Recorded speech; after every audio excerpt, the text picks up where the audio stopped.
بسم اللہ الرحمن الرحیم۔ حضرت ابو ہریرہ رضی اللہ تعالیٰ عنہ بیان کرتے ہیں، رسول اللہ صلی اللہ علیہ وآلہ وسلم نے فرمایا، جو شخص کسی جگہ بیٹھے اور وہاں اللہ کا ذکر نہ کرے تو اس پر اللہ کی طرف سے نقصان ہوگا، اور جو شخص کسی جگہ لیٹے اور وہاں اللہ کا ذکر نہ کرے تو اس پر اللہ کی طرف سے نقصان ہوگا۔ مشکات المصابیح حدیث نمبر 2272۔ حضرت ابو ہریرہ رضی اللہ تعالیٰ عنہ بیان کرتے ہیں، رسول اللہ صلی اللہ علیہ وآلہ وسلم نے فرمایا، جو لوگ کسی ایسی مجلس سے اٹھیں جہاں انہوں نے اللہ کا ذکر نہ کیا ہو تو وہ ایسے اٹھیں گے جیسے کسی گدھے کی بدبودار لاش سے اٹھے ہوں، اور یہ مجلس روز قیامت ان کے لیے باعث حسرت ہوگی۔ مشکات المصابیح حدیث نمبر 2273۔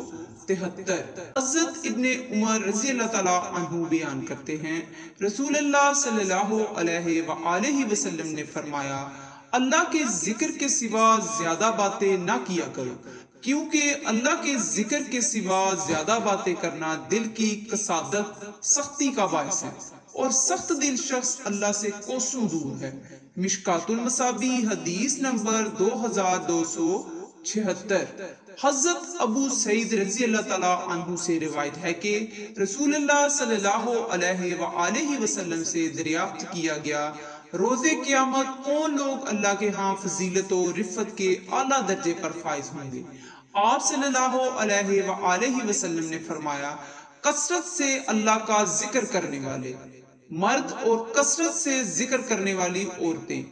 عرض کیا گیا، اللہ کے رسول، اللہ کی راہ میں جہاد کرنے والے سے بھی افضل؟ آپ صلی اللہ علیہ وآلہ وسلم نے فرمایا، اگرچہ وہ کفار و مشرکین سے اس قدر تلوار کے ساتھ لڑائی کریں کہ وہ تلوار ٹوٹ جائے اور وہ خون سے رنگین ہو جائیں، تب بھی اللہ کا ذکر کرنے والا اس درجہ میں افضل ہے۔ مشکات المصابیح حدیث نمبر 2280۔ حضرت ابو ہریرہ رضی اللہ تعالیٰ عنہ بیان کرتے ہیں، رسول اللہ صلی اللہ علیہ وآلہ وسلم نے فرمایا، اللہ تعالیٰ کے 99 ایک کم 100 نام ہیں، جو انہیں یاد کر لے وہ جنت میں داخل ہوگا۔ اور ایک دوسری روایت میں ہے، وہ وطر یکتا ہے اور وطر کو پسند کرتا ہے۔ مشکات المصابیح حدیث نمبر 2287۔